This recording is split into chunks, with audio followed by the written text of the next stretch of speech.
여러분, 지난 한 주를 살아가면서 나누었던 말씀처럼 매일 올라갔던 그 큐티한 양파카 1부 묵상처럼 절반의 순종이 아니라 하나님과 조금씩 더 가까워졌던 지난 한 주였기를 소망합니다.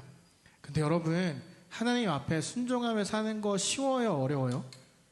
쉬워요, 어려워요? 어렵죠? 쉽지 않죠? 쉬우면 제가 하라고 하겠어요? 여러분들이 알아서 하겠지? 어렵단 말이에요. 성경을 잘 읽어보면, 아니 저와 여러분의 삶을 잘 생각해보면 두 가지 중에 하나를 선택해야 되는 상황들이 굉장히 많아요. 이스라엘이 우리가 하나님 말씀에 순종하며 살 것인지, 혹은 이 세상 문화를 따르며 살 것인지, 이 둘 중에 하나를 택해야 되는 순간들이 굉장히 많아요. 여러분, 먼저 이스라엘을 보면 40년 동안 광야, 그 사막을 막 떠돌다가 이제서야 땅에 들어가서 땅을 가지게 되었어요. 이제 편안하게 살 수 있게 되었어요. 40년을 너무너무 힘들었지만 이제는 집이 생겼고 땅이 생겼고 언제든지 마음껏 놀 수 있는 나의 그런 영역들이 생기기 시작을 하는 거예요. 그럼 여러분, 앞으로 이스라엘 삶은 어떻게 돼야 될까요? 그들이 오랫동안 기도해 왔던 것처럼 모든 것들에 대한 응답을 받았어요. 그러면 이스라엘은 앞으로 행복한 삶을 살아야겠죠. 기도하던 모든 것들이 다 이루어졌으니까. 여러분 생각해봐요. 아침에 일어나서 텐트를 걷고, 이동해서 텐트를 치고 자고, 또 일어나서 텐트를 걷고 가서 텐트 치고, 이거를 40년 동안 하다가 더 이상 텐트를 치지 않아도 되는 거예요. 사막을 돌아다니면서 먹을 걸 줍지 않아도 이젠 집 안에 먹을 게 쌓여 있는 거예요. 여러분, 그럼 어떨까요? 굉장히 행복하겠죠. 모든 것들을 다 이루었으니까. 이제는 꽃길만 걷는 행복한 삶이 그들 앞에 남아있는 것처럼 보여요. 그런데 여호수아가 이렇게 이야기를 해요. 죽기 전에 얘들아 다 모여봐. 내가 너희에게 마지막으로 할 말이 있는데 여호와를 경외하며 온전함으로 진실함으로 그를 섬겨라. 너희의 조상들이 강 저쪽과 애굽에서부터 믿어왔던 그 우상들을 다 버리고 여호와만 섬겨라. 둘 중에 하나만 선택해. 우상을 믿던지 하나님을 믿던지. 근데 나와 내 집은 여호와를 선택할 거야 라고 여호수아가 이야기를 해요. 이 말을 듣고 거기에 모였던 모든 사람들이 이렇게 대답을 해요. 나도 당신처럼 여호와만 섬기겠습니다. 우리는 하나님을 떠나지 않겠습니다. 우리도 당신처럼 여호와 하나님을 붙들고 살아가겠습니다. 순종하겠습니다. 근데 여러분, 이스라엘이 그래 살았나요? 지난주 들었던 말씀 기억해보면 배신하지 않을게요, 순종하며 살게요 라고 해놓고 답정너의 인생을 살았잖아요. 딱 절반만 순종하며 살았잖아요. 여러분, 이 사람들이 왜 이 고백을 잊었을까요? 두 가지 이유가 있어요. 첫 번째, 착각한 거예요. 섬길 자를 택해라. 나랑 내 집은 여호와를 섬길 거야 라는 여호수아 앞에 그 자신들도 할 수 있다라고 착각한 거예요. 여호수아가 믿어왔던 하나님이 나의 하나님이라고 착각한 거예요. 여러분, 집에 가서 사사기 한번 읽어보세요. 2장 10절을 보면 이런 고백을 했던 세대가 다 죽고 여호와를 모르는 다른 세대가 남았다라고 이야기를 해요. 이들이 착각하고 있었던 거예요. 자신들은 하나님 앞에 고백해 본 적 없으면서 당연히 엄마 아빠처럼 나도 하나님을 잘 믿을 거라고 착각한 거예요. 둘째, 하나님의 말씀에 순종하겠습니다 라고 했던 건 나의 고백이 아니라 엄마 아빠의 고백이었어요. 근데 문제는 이거예요. 엄마 아빠가 고백한 대로 살지 않는 거예요. 제사 드리러 가서 제물을 바칠 때는 정말 멋있는 그리스도인처럼 하나님을 아는 사람처럼 기도하고 울고 막 그렇게 하는데 집에만 오면 사람이 달라지는 거예요. 엄마 아빠가 그렇게 믿으니까 자녀들도 하나님을 건너서 아주 쉽게 보기 시작한 거예요. 부모님들이 잘 앉아서 성경 읽자라고 아무리 이야기를 해도 엄마 아빠의 삶이 말씀이랑 다르니까 하나님을 점점 믿지 않게 된 거예요. 그 결과 그 고백을 했던 엄마 아빠가 다 죽으니까 자녀들이 여호와를 떠나게 된 거죠. 근데 지난주에 이야기한 것처럼 하나님 완전히 떠나진 않았어요. 왜냐? 자신들이 어렸을 때부터 보고 자랐던 게 있거든요. 그래서 때가 되면 제물을 들고 가서 제사를 드리는 거예요. 근데 문제는 부모님들은 그래도 좋은 걸 드렸는데 이 자녀들은 좋은 것조차 주지 않기 시작해요. 그리고 그 예배의 자리, 제사의 자리에 나아가서 다른 생각하기 시작해요. 좋은 거를 드렸고 좋지 않은 걸 드렸는데 하나님이 나에게 벌을 내리지 않는 거예요. 내가 배우기론 하나님께 가장 좋은 걸 드리지 않으면 혼난다고 배웠는데 대충 드려도 하나님이 나한테 뭐라고 하지 않는 거예요. 그 자리에 가서 기도할 때 딴 생각해도, 사람들이 말씀을 들을 때 다른 생각해도 하나님이 나를 혼내지 않는 거예요. 그러니까 점점 이 사람들의 마음이 하나님에게서 떠나기 시작하는 거예요. 뭔가 재물이 불타 올라가고 냄새가 나는 걸 보면서 그들이 그 자리에서 순간 감정 때문에 모든 사람들의 분위기에 휩쓸려서 하나님 죄송합니다, 말씀대로 살게요 라고 고백은 하지만 자기들의 진짜 고백이 아니었던 거예요. 그냥 그 분위기, 사람들의 감정에 휩쓸려서 하나님을 고백하고 있었던 거예요. 완전히 착각하고 살았던 거죠. 이스라엘이 가나안 땅에 들어가서 이제 정착해서 살아가기 시작해요. 그리고 그들은 이렇게 고백했어요. 내가 가진 모든 것 하나님이 주셨습니다. 그리고 돌아서서 하나님을 잊어버리는 거예요. 다른 말로 내가 하나님 앞에 했던 고백을 기억하지 못하는 거예요. 어떤 일이 일어나는 줄 아세요? 지난주에 이야기했던 것처럼 가나안 사람들을 다 몰아내지 못해요. 그리고 그 사람들과 함께 지내기 시작해요. 이스라엘 사람들이 봤을 때 이 가나안 사람들의 문화가 너무 매력적으로 보였어요. 여러분, 40년 동안 이스라엘은 문화를 가질 수 없었어요. 어디 정착을 해야 뭔가를 만들고 자기들 것을 만들어 가는데 40년 동안 떠돌기만 했으니까 어떤 문화라는 게 없는 거예요. 그리고 40년 동안 이스라엘이 만났던 사람들은 내 친척, 내 먼 친척, 내 가족들 빼곤 아무도 없었던 거예요. 근데 가나안에 왔더니 너무 화려하고 멋있는 거예요.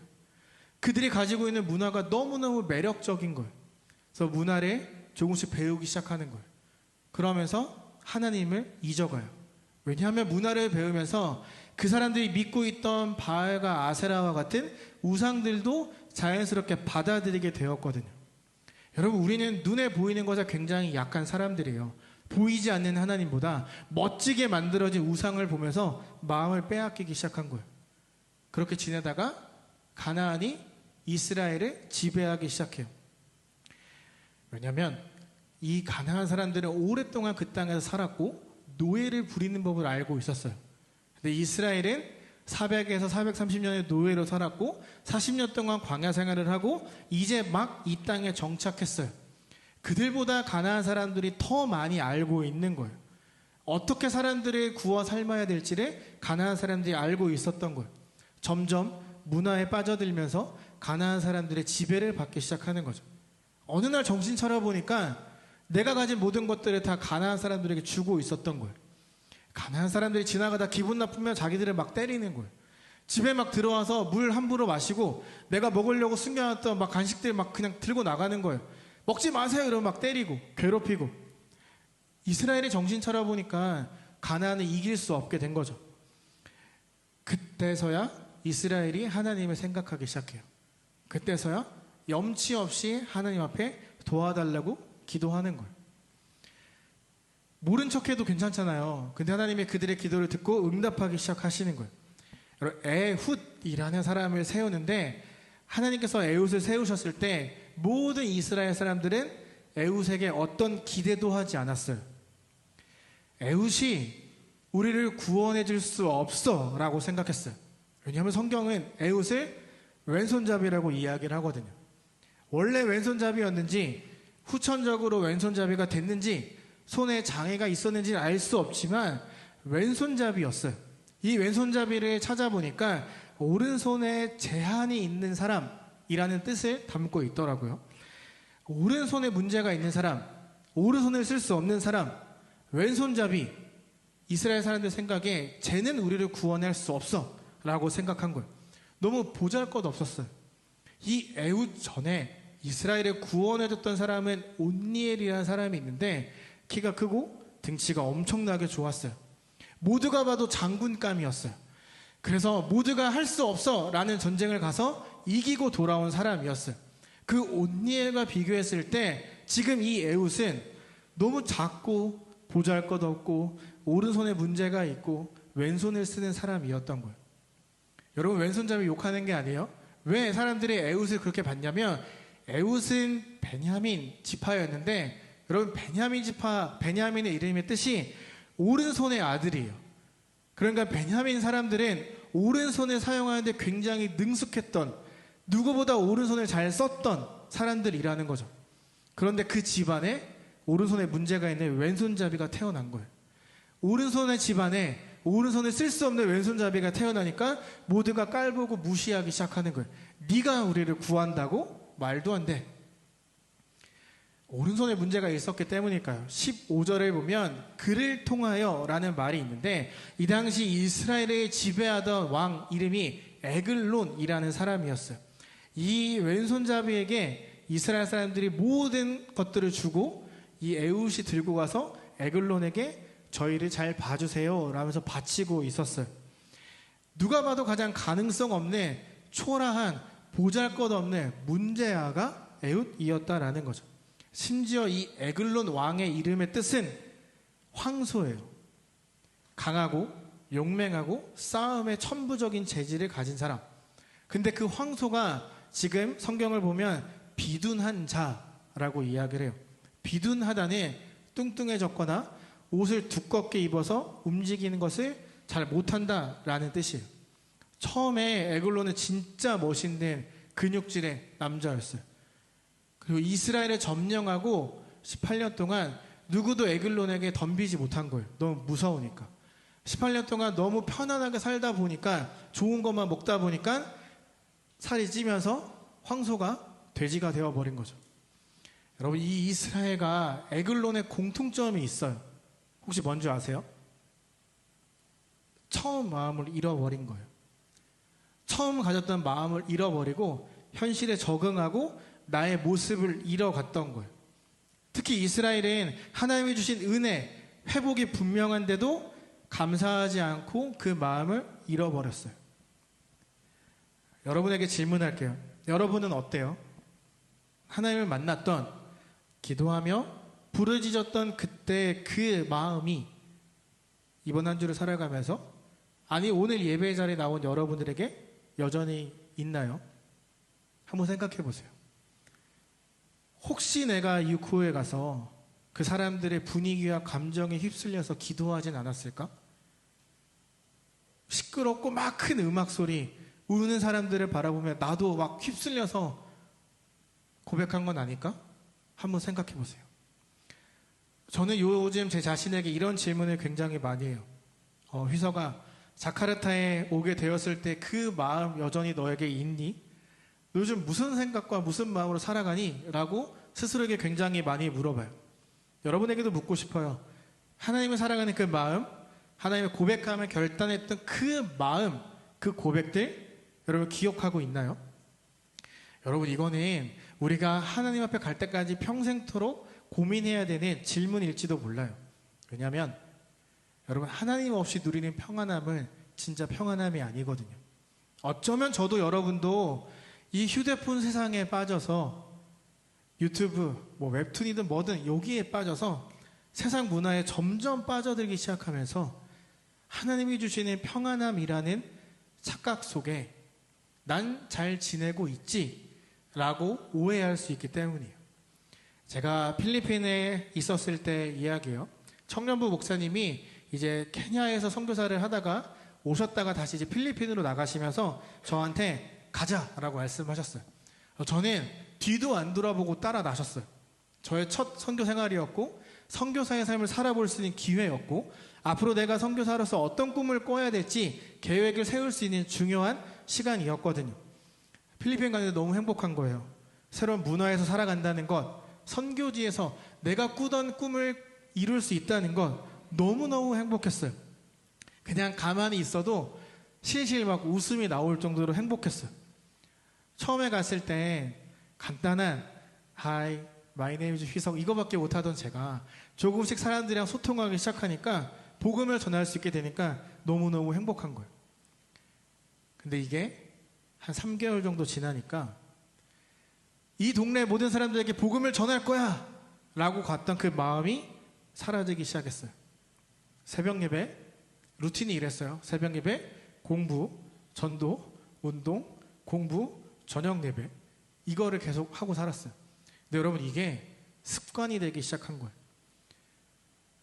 선교사님하고 그 사람들하고 말씀을 나누는데 말씀을 깊이 묵상하지도 않고 그냥 막 아무 얘기나 하고 있는 저를 발견하게 된 거죠.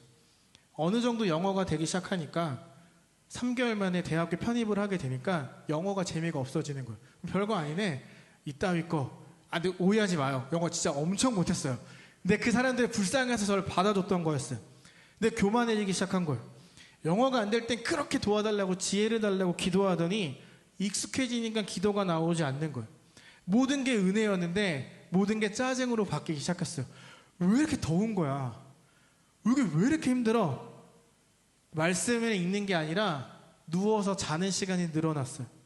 저 공부합니다. 숙제합니다. 방에 들어가서 낮잠 자고 선생님들이 준 숙제 안 하고 다음날 가서 쏘리 내일 할게요 막 이런 얘기만 하고 점점 게을러지기 시작한 거예요. 근데 그때 몰랐어요. 내가 잘하고 있는 줄 알았어요. 왜냐하면 첫 마음을 잃어버렸어도 여전히 공부하고 있었죠. 전도하러 동네 나가고 있었죠. 선교사님이랑 같이 캠퍼스에 나가서 대학생들을 만나고 있었죠. 저는 진짜 하나님이 주시는 은혜 속에 잘 지내고 있다고 생각했어요. 근데 이게 착각이었던 거예요. 더 이상 감사하지 않는 모습? 동네를 돌아다니다가 사람들이 발견하지 않으면 막 찬양 부르면서 돌아다녔던 제가 사람들이 안 보이면 이것들이 빠져가지고 말씀 들을 준비도 안 하고 세상에 나와 있지도 않아 이렇게 불평하기 시작한 거예요. 사람들을 탓하기 시작한 거예요. 왜 이렇게 덥냐? 오늘 전도 안 할래? 이런 마음이 자꾸 생기기 시작한 거죠. 나는 하나님의 말씀대로 잘 살아가고 있다고 생각했는데 아니었던 거예요. 내 멋대로 살아가고 있었던 거죠. 첫 마음을 완전히 잃어버린 거예요. 그때부터 저는 금식하며 하나님께 기도하기 시작을 했어요. 첫 마음을 회복하게 해주세요. 선교사로서의 그 마음, 선교지에 올 때 그 마음을 회복하게 해주세요 하고 매일 매달렸어요.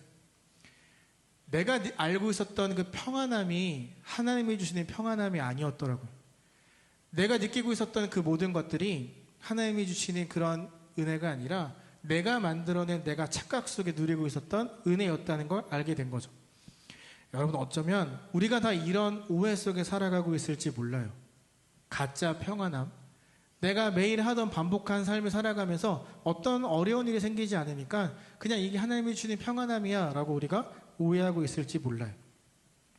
여러분 그래서 우리는 어떻게든 한 주를 살아가면서 하루에 5분이라도 10분이라도 잠깐 멈춰서 내 마음을 점검하는 시간을 가져야만 해요. 내가 살아가고 있던 모든 삶들이 정말 하나님이 향해 있었는지를 우리가 꼭 돌아보아야만 해요.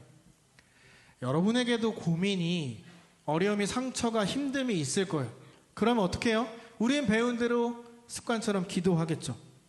이 어려움에 대해서 묻고 하나님 이 시간을 통해 나에게 말씀하시는 게 무엇이에요? 라고 기도하기보다 빨리 이 어려움을 해결해 달라는 기도를 우리는 습관처럼 하고 있었을지 몰라요. 여러분 하나님은 단지 우리가 그 문제에서 벗어나는 걸 원하지 않으세요. 시편 27편을 보면 너희는 내 얼굴을 찾으라 라고 이야기를 하거든요. 그것처럼 하나님의 단지 이 순간에 벗어날 하나님의 그 도움을 찾는 것이 아니라 하나님 앞에 나아가서 하나님 내가 어떻게 해야 될까요? 라고 묻기를 바라고 계시는 거예요. 저번에 레위기 설교하면서 코람되어 이야기했죠. 하나님 앞에서 살아가는 그 삶. 그때 주었던 걸 아직도 핸드폰 배경으로 하고 있는 친구들이 있던데 여러분 그 코람되어 하나님 앞에서 살아가려면 하나님의 얼굴을 찾는 삶을 살아야 되는 거예요. 하나님 도와주세요가 아니라 하나님은 어떻게 해야 할까요? 라고 물으며 하나님께 모든 것들을 맡기는 삶이 우리에게 필요하다는 거예요.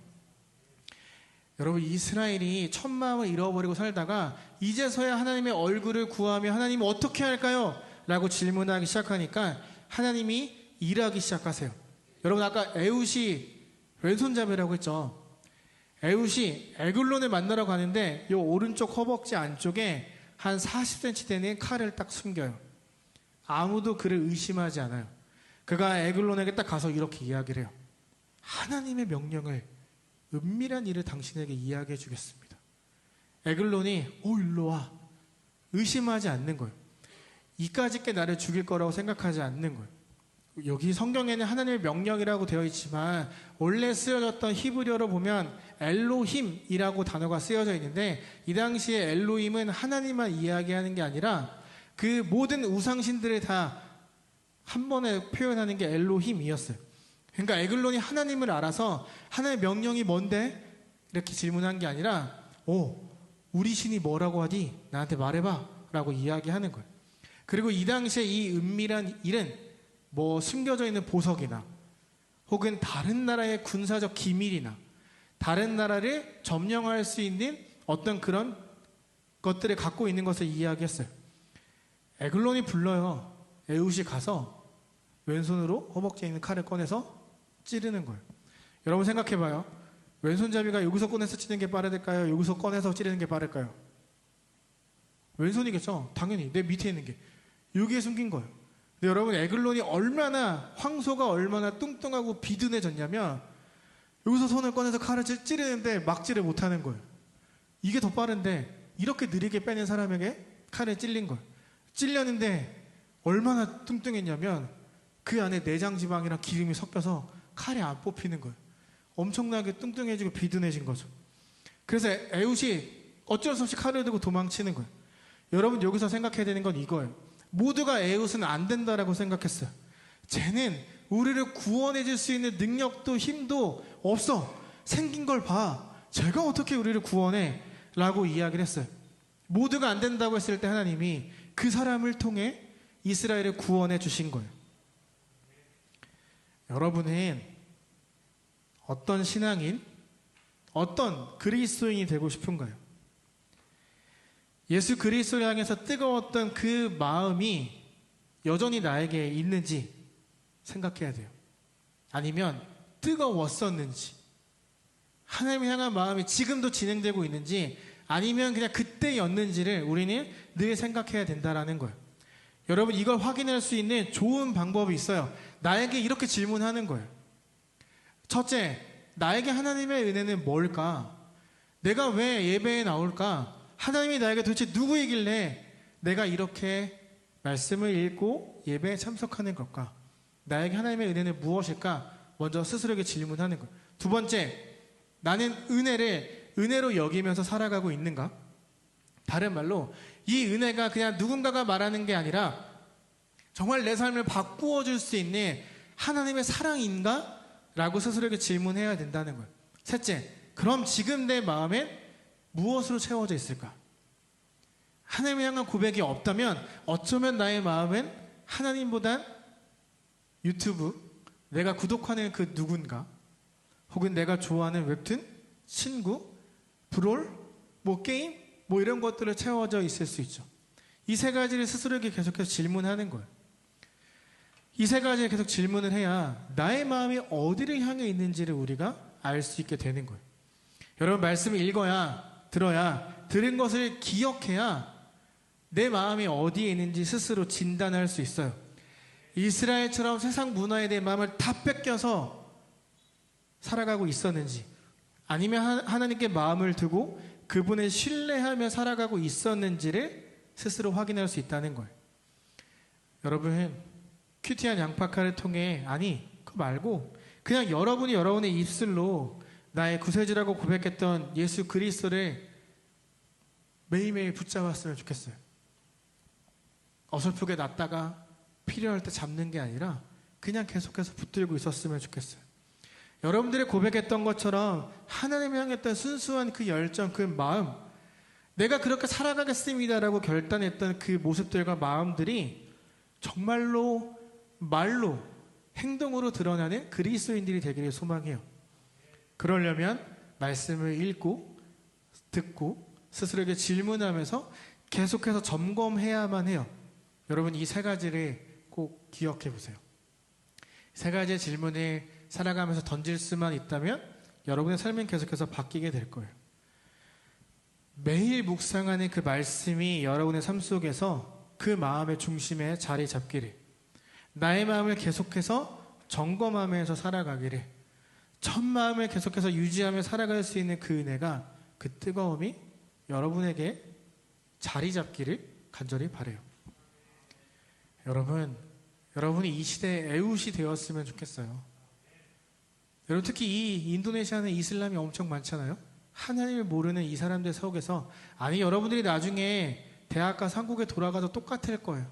하나님을 믿지 않는 사람들이 굉장히 많아요. 하나님을 믿는 게 어리석고 바보처럼 보인다라고 말하는 그 세상 속에서 여러분들이 에훗이 되었으면 좋겠어요. 아니, 하나님이랑 사는 거 이렇게 행복한데 하나님이랑 사는 게 얼마나 즐거운지 알아? 그것을 여러분의 삶으로 말로 행동으로 보여주는 그런 이 시대의 애웃들이 되었으면 좋겠어요. 그래서 예수님을 믿고 사는 삶이 얼마나 행복한지를 하나님이 나를 통해 일하는 게 얼마나 행복하고 기쁜 일인지를 사람들에게 보여주는 그런 믿음의 사람들이 되었으면 좋겠어요. 이 세 가지를 꼭 기억하고 스스로에게 질문하며 이번 한 주를 살아가고 내 마음속에 예수 그리스도가 자리 잡는 놀라운 복이 있기를 소망하며 예수님의 이름으로 축복합니다.